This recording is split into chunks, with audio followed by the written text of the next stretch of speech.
Yep. All right, perfect. Yeah, my name is Chris. I run technically a nonprofit called OC Shelter Pets. We are a private shelter rescue and foster-based animal welfare rescue, but a lot of what we do is actual shelter and community support. Basically, all your primary elements of HOS that we see, we try to promote. And we did one thing for us directly. It was originally an experiment to do a holiday fostering. We called it Thanksgiving Doorbuster foster program. In essence, from Thanksgiving until Giving Tuesday, animals in our care would go to a temporary foster home.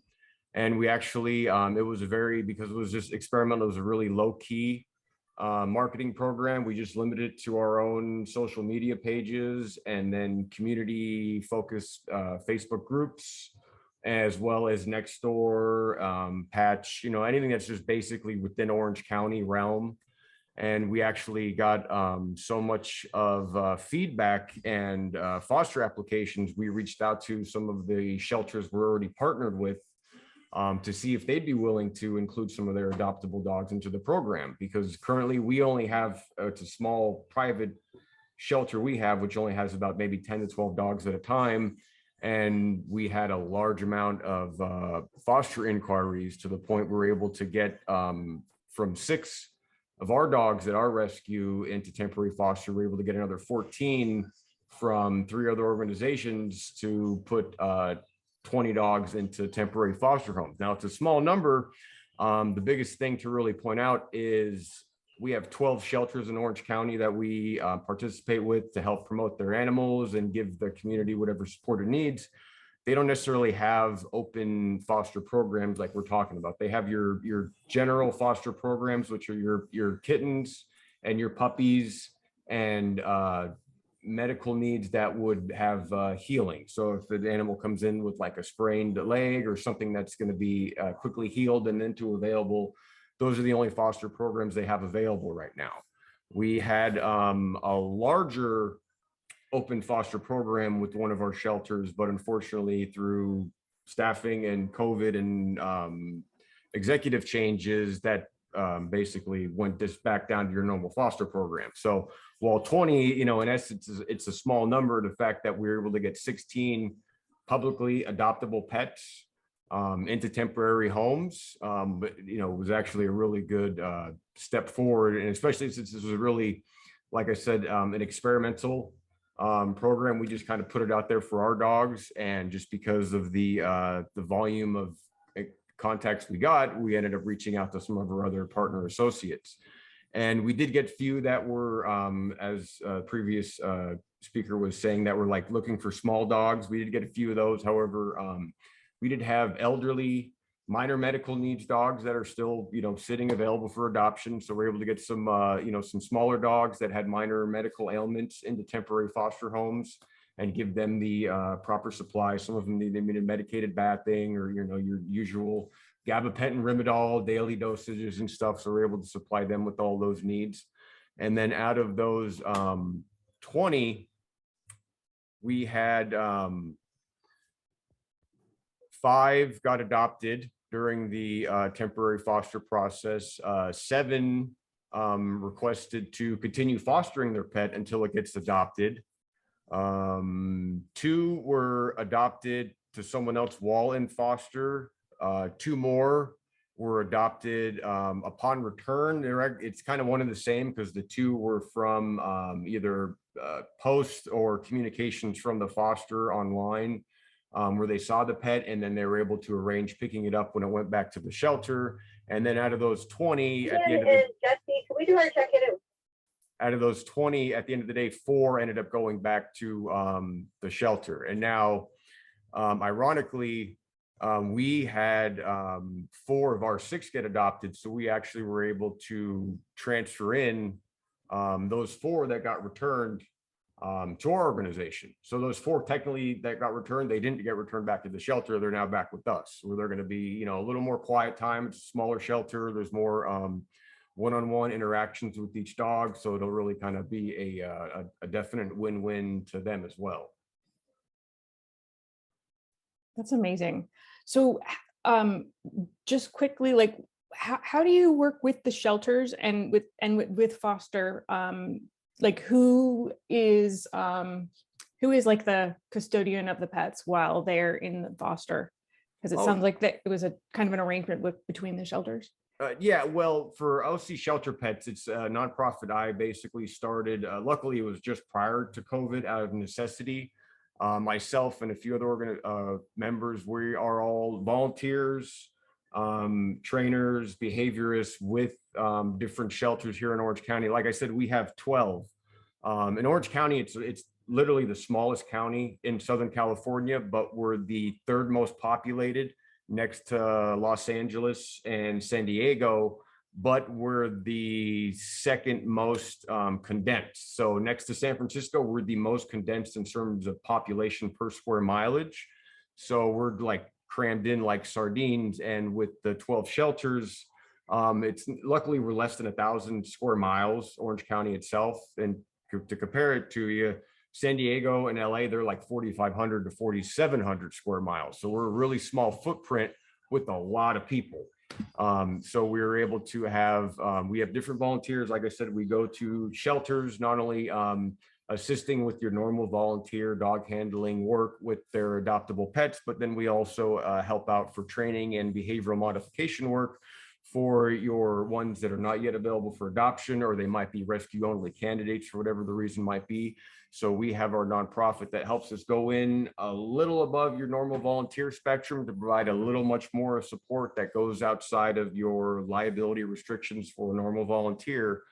And by doing so, which gets to this program, is we have members that have direct one-on-one exposure to all these animals. So when we put out like this foster plea, when we have more requests than we can handle and dogs that we don't have, but we know of like 800 dogs between Orange County, well, hey, there's 10 at 3 different shelters that'll totally meet this. So we're able to reach out to those different shelters to see if they would want to participate in the program. And then for this situation, we gave them all an option because like I said, there's 12 organizations. Some are your normal brick and mortar shelters. Some are just city contracted and they're actually technically a nonprofit entity. So we gave the shelters that we deal with frequently on a one-on-one level the option we could take over custodial requirements of the pet during foster care, or we could just give you the foster and be a bit of a mediator just to get all the information and just, be a counselor to that foster just to make sure that it's a good success. So we went a little above your normal requirements for a foster program, really because these were pets not directly in our care.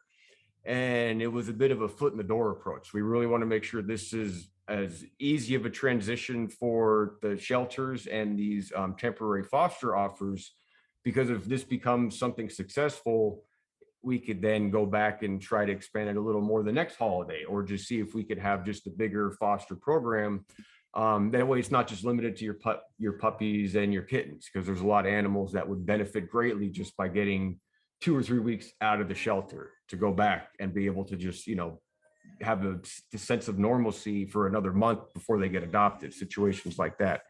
So out of the 3 organizations, only one needed us to technically take over custody. So we did it as a partner adoption with an agreement and consent that the animal could possibly return. And we provided whatever food that was available. Like ones in our care, we gave the foster the same exact food they're eating. So there's no, upset tummies or situations like that, as well as any supplies that they might have needed. If they didn't have a crate or a bedding or any kind of toys, we would provide that to them. And in our program, I guess the biggest thing is, well, actually, I have a PowerPoint. If you guys, I could show you real quick, if that's all right. Yeah. Yeah. Here, let me give you 1 second here. Quickly, we have a couple of questions, but I'm thinking maybe we'll put them on hold after that, and then. Sure, and okay. I'll be real quick with this. Cool. All right, so you guys could see this, I take it? That come over all right? Yes. All right, beautiful. So, and again, this is the basic ad that we did for our Doorbuster Foster event. It was, like I said, it was a really simple post. It was just done off just an experiment. And our temporary program, like I said, through Thanksgiving to Giving Tuesday, rather than doing your typical fundraiser, we wanted to do this in advance as a way to kind of capture that same type of Giving Tuesday spirit of giving vibe, just to do something differently to help out. And so we sent out the basic app blast. People that would email, we would give them a general foster questionnaire, as well as have them let us know what what they would be comfortable with fostering, what type of dog. Some were pretty much open. They're like anything, but I got two dogs, a cat, and a bunny, or whatever the case may be, or would I have kids? So we would really match one up that would be a good temperament compatibility for that home environment. And then when they would go into a foster home and get picked up, we would give them a general foster report card, as well as a direct a way of contact to getting photos and videos when they're out in that home. And then basically what we would do is, for the pickups and drop-offs, we had that set up where it was between 1 hour intervals between 10 and 2. They started technically on the 20th, that Saturday before we started hitting to the week of Thanksgiving, until the day before Thanksgiving. And then from Giving Tuesday until this past Saturday, we were working with the drop-off, because some people, they were willing just to watch their pet through the temporary foster for just a few more days. And like I said, the ad itself, I could show you one thing, just to show if it helps out, because we do a lot of marketing in my actual line of work, is it was a basic image. I'll get to that in a second, but there's actually a little bit of animation that went onto it. There we go, just to show you without the volume, just to help you guys, anyone out. If you ever put up like a photo, try to put some little animation on it. You'd be surprised how just that movement gets people's eyes towards it, which just gains your exposure towards it. So it was really just basic. It took 5 minutes to make the photo, and we just added a little intro animation to it. And you could do that for free in like Windows, the video editor app on like Windows 10 and above. So and it's a really quick process. So we, like I said, we put that out there. Anyone who would pick up the animal for foster, we give them a foster report card to fill out, and then just send us photos and videos, whatever it is they could. And so an example of one, this is Marley, really cool 5-year-old German Shepherd that went to the program. This is an example of like photos we got and the foster report card. Anyone who's on like Maddie's Fun, I'm sure a lot of people have seen this type of temporary foster report card available. For example, Marley, he got picked up on 11/24. They brought him back the 3rd, which I think was Friday. And so there's a little bit of adjustments to that normal report card on Maddie's Fun, but basically it's this a couple different areas to get some input on, what did he do while he was with you? Describe him in the 5 best words. We kind of tell him, hey, just give me like 5 adjectives or verbs. Don't give me like a 5 word sentence. Some people do that, like, he likes to sleep a lot or something, though. Like, just give me some really 5 words that describe him in terms of like adjectives or verbs or something. And then, what did he like to do in your home? And then just any additional information. And they give a grade, and then they would check off anything that was pertinent to the animal. So like Marley, he's housebroken, he knows commands, he walks good on leash, he likes meeting new people, he gets along with children, he likes to cuddle, he likes car rides, all that stuff. And so we would have the report card, the photos, and obviously with the pet, you have Chameleon, you have Shelter Love, whichever software us or the other shelters using, we know everything about that pet. So there's those 3 components. And the reason I just reiterate that real quick before I go to the next slide is because we would use all that information to make a printable ad flyer that's also photos and videos. This is just a basic template. It's literally just cut and paste with photos, the information about the animal in whatever CRM tool us or the shelter's using, and then whatever we got on the foster report card. So you could see all this stuff on here is just tidbits from the report card. The first paragraph is from the report card. Marley's always happy and loves meeting new people. And then we use those 5 adjectives to put in this little quote with the grade that he got. He's gentle, smart, happy, quiet, mellow. And then as well as the comments here are just copy and paste basically from the report card. And then we just unselect or deselect whatever items regarding like housebreaking or cuddling, whatever tidbits that they selected met his program. And so we would get this in a PDF to give for whatever print purposes the shelter wanted to use. Some are still closed, so not a lot of them, like having it on a kennel card is meaningless because there's no one walking around the shelter, but they could still use this as needed. So what we also do is we take all this same stuff and make a general slideshow with the photos that they gave. And again, this is like really simple. There's free video editor in Windows where you can just do this. You just drop the photos in there and say, make a slideshow, and then you have a slideshow. And so what we would do is by using that, we then paste that same video into that flyer. Whoops, sorry. And then you get the same thing in a video where then you could post that on your social media or share it wherever the heck you want. So it's just, again, it's just added animation towards it. And it's just a way just to get that information out there. Hey, we have this pet available for adoption. It literally went to a home for 2 weeks, 10 days, whatever the case may be. And look at all this cool stuff we found out about him. And now he's back again. So it adds a great level of confidence towards someone else looking to adopt that pet. And it really just keeps retaining that foster as well, because if they see that you did all this stuff from the short time they had that dog, if it's a temporary foster, the chances of them coming back to watch one for another 2 weeks is like 10 times greater. And that's the one nice thing that we have about this. Like I said, we had 4 that came back that are still available. It was, I think, 8 in total out of our 20 temporary fosters brought the dog back in some form or fashion. They didn't adopt it or foster it continually. And almost all of those, they're willing to do it again, because there's a weird niche with your temporary fosters where they, they're not in a position to adopt a pet, to deal with the commitment, which is understandable.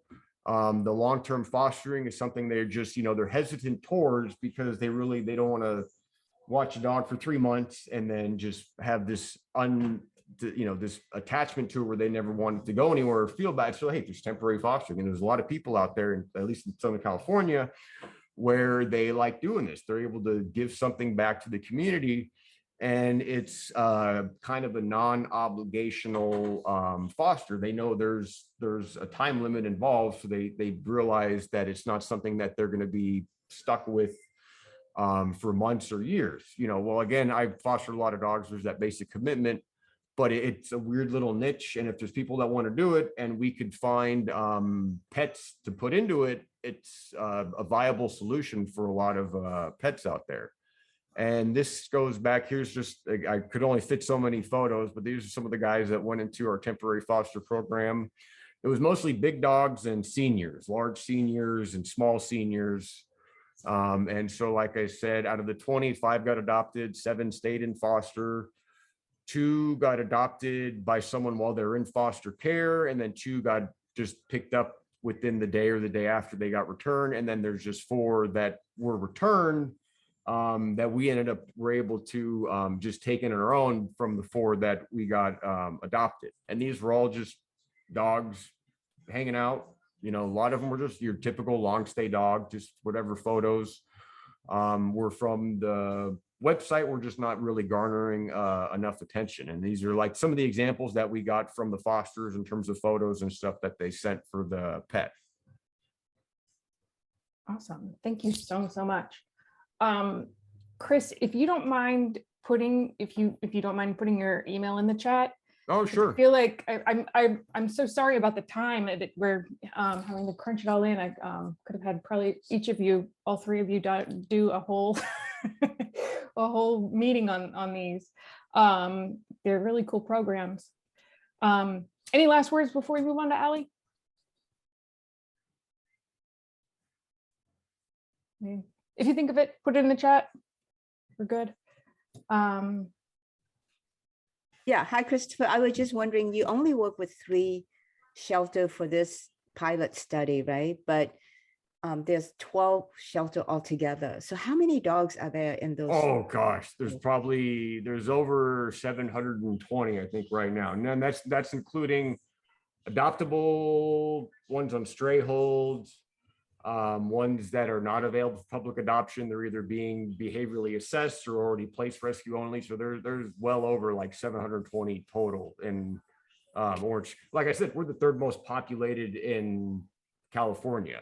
So we have a lot of people. We're, Orange County is like one of those unspoken kind of counties in terms of the need for animal welfare.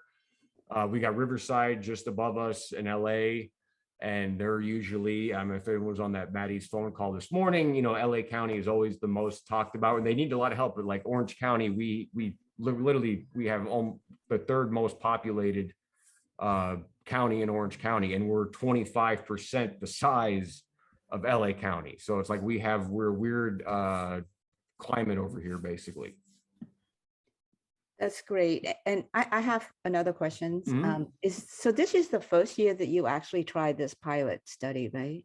Yeah, well, this, like I said, this was just an experiment for our private shelter. We're primarily a foster-based rescue, but actual animal rescue is like a fraction of what we do. That's not really where we focus on. And we just did it as an experiment. Literally at the beginning of November, we were talking with different organizations. Everyone's talking about what they're going to do for Giving Tuesday. And we really don't do fundraisers or donation rallies to that extent, just because a lot of what we do is more effort based. So we're not really looking for funding and donations. So it was like, well, let's just get some of our dogs the heck out of the shelter for a week or two. And we just put a very small low-key post out there. And because of the amount of requests we got that we couldn't satisfy, like we just have our larger base dogs at our rescue shelter. And then we had a lot of people looking for like elderly dogs. They would be willing to foster small dogs. And so we just reached out to a few of our routinely supportive shelters. Each shelter is different. There's some that are really trying to be more progressive, but they just lack the resources. Those are the ones we give the most amount of help for. If they're trying to be better, we'll do whatever we can to get them to that level. And so we let them know what's available. And this is something, like I said, we've done prior. It went to the wayside the end of 2019. But this is something that we used to previously do for temporary fostering. So we had the same curriculum. It's just something that went dormant for our shelter support services. I have a follow-up question. Let's see, how do I ask? What would you change? Would you change anything at all from what you learned with this pilot program? Not necessarily. I'm glad we did it small because this took up my Thanksgiving. And again, we could have done it at a much more basic scale, but just because of the fact we were we're asking the shelters to put in a little bit risk, and it's risk aversion is, that's one of the primary requisites. So we were a little more effort based in making sure that dog was in a good matchmaking process and went to a home.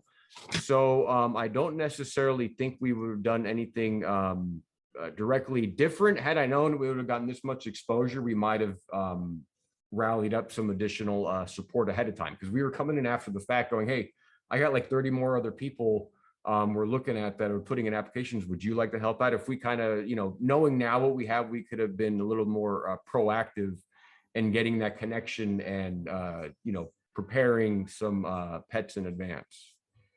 Thank you. No, that's great. Yeah, thank you.